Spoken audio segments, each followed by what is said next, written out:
What's going on, everybody? My name is TJ Harris, and as always, I'm just here to give you some news that you can use and some knowledge that you might not be getting from college, right? So, what I want to talk about today is qualifying, right? And what qualifies you.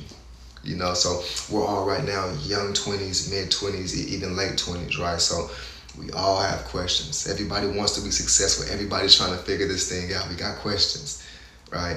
And a lot of people have a lot of answers for you.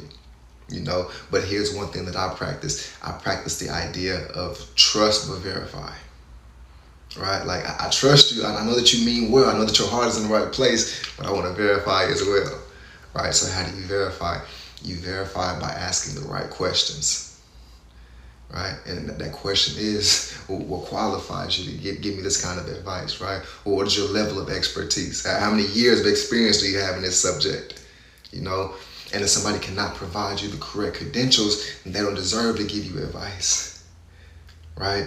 Because everybody is not qualified. I cannot give you medical advice. I cannot give you legal advice because I'm not qualified, So I think that we, as young people, we have to be less lenient on who we allow to give us advice. Make them earn the right to give you advice, right? What are your credentials? And the question to that would be, well, how do I become qualified, right? What do I have to do to become qualified? And the answer to that question is the same answer to how does one become successful in life? And the answer is one must first go through something. Right? In order for you to be qualified, you must first go through something. And here's a practical example of that are doctors and lawyers. So the reason why they're so respected is because we know that they have to go through an extensive amount of training and of schooling, right? 7 and 8 years plus. So that's the reason why their opinion is so valued and so sought after in our community. I want to hear from that guy because I know that he went through something, right? And I respect what he has to say, because he went through a process and he could not skip steps in that process, So here's another practical example on the flip side of that. So let's say that we're all football players, right? And tonight's a championship game, right? And it's raining and it's thunder and it's mud everywhere, right? And we come up short. So when we get back to the bus, man, everybody's kind of going through it, trying to figure out what the breakdown of the defense or the offense was. Why didn't things go the right way tonight, right? And there's this freshman in the back, right? He's still fresh, clean jersey is still white as snow, right? Got his tape all good to go. And he says, guys, listen, I think the reason why we came up short tonight is because we don't watch enough film, right? And everybody looks back, and it's not that we don't love you. It's not that we don't respect you and appreciate you. But right now, your advice and your opinion is devalued, right? Because everybody else on this bus, we're all muddy and bloody because we gave up something out there. We went through something. We sacrificed, right? To have the guy who didn't sacrifice at all trying to give us an opinion. You don't qualify yet to give us this kind of opinion, right? And another practical example is organizations, right? Of course, Omega Psi Phi is a non-hazing organization, right? But if you came into the organization, all you have to do is sign your name on the dotted line. Your opinion and your advice is devalued because the rest of us, I gave up so much, right? We went through a process and it was tough and we sacrificed. So your opinion is devalued when you don't go through anything, So then my question would be this. If we know that everything that is worth having in life, you must go through something in order to obtain, then my question would be, why do we spend so much time, money, and energy on hiding what we've been through, right? If we know that everything that is worth having in life, you must go through something, then why do we hide what we've been through, right? So here's an example. So every employer, I don't care what firm, what company, what organization, every employer is looking for the exact same thing, right? A problem solver. We have problems. Why should we hire you? Why should we bring you onto our team, right? Well, what do you do? Right? When they ask you that, all they're looking for is like, listen, I'm a problem solver.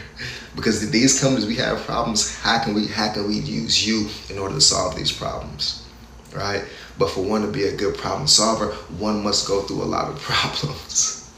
Right? You must go through something in order to know this is the way that this works, this is how we did in the past, and this is how to solve this problem, right? But one must first go through something. Why do we spend so much of our time hiding our scars, right? And hiding our past and hiding what we've gone through, not knowing that those are our credentials, right? That's your resume, you know? So the reason why this video is entitled Super Weenie Hut Juniors is because I don't know if you guys remember the episode of SpongeBob, right? But he was trying to get admittance into this tough guys club, right? And for the love of God, nothing that he did, he could get acceptance into this club, right? He wasn't tough enough, you know?